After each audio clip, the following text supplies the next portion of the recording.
The world felt different after the bullet missed my heart by inches. Everyone in the neighborhood seemed to walk on eggshells, their hate quieter but still present, like a disease hiding beneath the skin. I spent weeks in recovery, my shoulder bandaged and my family constantly hovering around me. But even with all the chaos, the thing that stood out the most was Carla. She never left my side. Her presence was the only thing keeping me from going crazy. We shared this unspoken bond now, not just from the love that we had fought for, but from the secret murder we'd uncovered, one that had tied our families together in blood and guilt. My father was different now.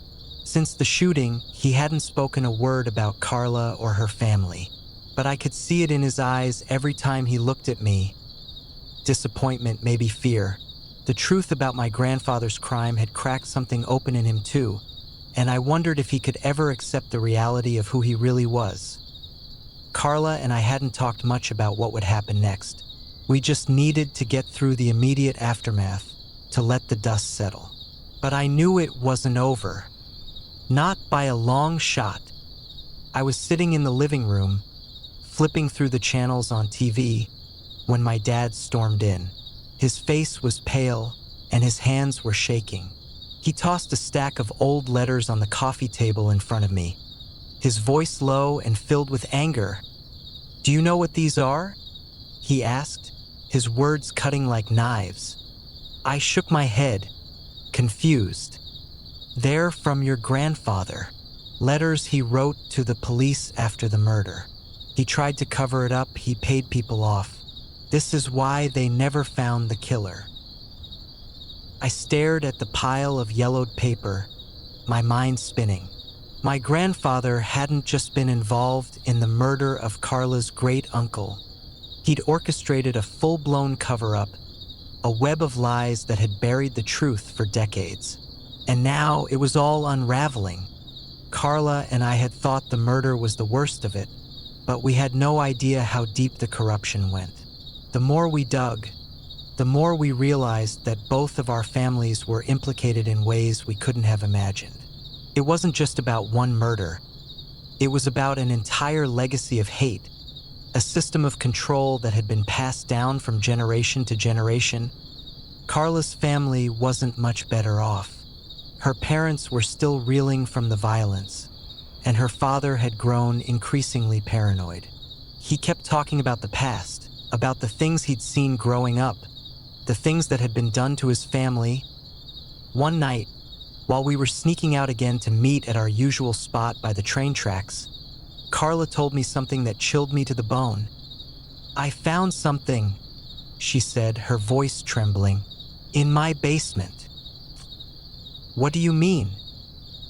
"My dad, he's been hiding things. I went looking for some old photos, and I found this box.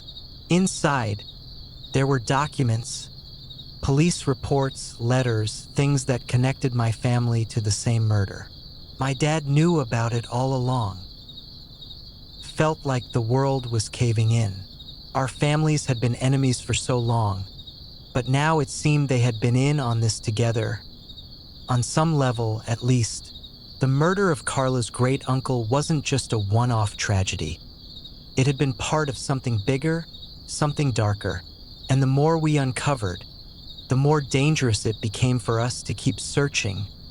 Just when we thought things couldn't get worse, they did. One morning, a letter arrived in our mailbox. No return address, just a single sheet of paper inside with one word written in bold. Red ink. "Stop." I showed it to Carla that afternoon, and she went pale. "We're being watched," she whispered, her hands shaking. The letter was a warning, but from who? Could have been anyone. Our families, the people involved in the cover-up, the racist neighbors who were still angry about the shooting. It didn't matter. We were digging too deep, and someone didn't want us to know the truth. But we weren't about to stop. If anything, the threat only made us more determined. Then, the worst happened. Carla's father was found dead in the street one night. his body mangled and beaten beyond recognition. The police ruled it a random act of violence, blaming the growing tension in the neighborhood. But Carla and I knew better. It wasn't random. He had been killed because of what he knew. About the murder, about the secrets both our families were hiding. The closer we got to the truth, the more people were willing to die for it. The death sent shockwaves through both of our families. Carla was devastated, and I felt helpless watching her grief. My own father grew more distant, retreating into himself, as if he knew something was coming but didn't want to face it. With Carla's father gone, the pieces of the puzzle were falling into place. We had no choice but to confront our families head-on, to demand the truth before anyone else got hurt. It all came to a head one stormy night. Carla and I gathered our families together. My father, her mother, the remaining members of both households. We confronted them in the old church at the edge of town, the one place where the truth couldn't be ignored. "Why did you lie?" Carla demanded, her voice echoing off the walls. "Why did you cover up the murder? Why did you let this hate go on for so long?" The silence was deafening. My father looked away, shame and guilt etched into his features. Carla's mother was in tears, holding a stack of papers we had uncovered from their basement, proving her own knowledge of the cover-up. The secrets poured out, about the murder, about the deals made in the shadows, about how both families had profited from the lies. In the end, it wasn't just about one murder. It was about generations of prejudice and fear that had led to violence. The confrontation should have been the end, but it wasn't. Just as we were leaving the church, shots rang out. I didn't see where they came from, but I knew in my gut that this was it. The price we would pay for trying to expose the truth. When the gunfire stopped, Carla lay bleeding on the floor, a bullet in her chest.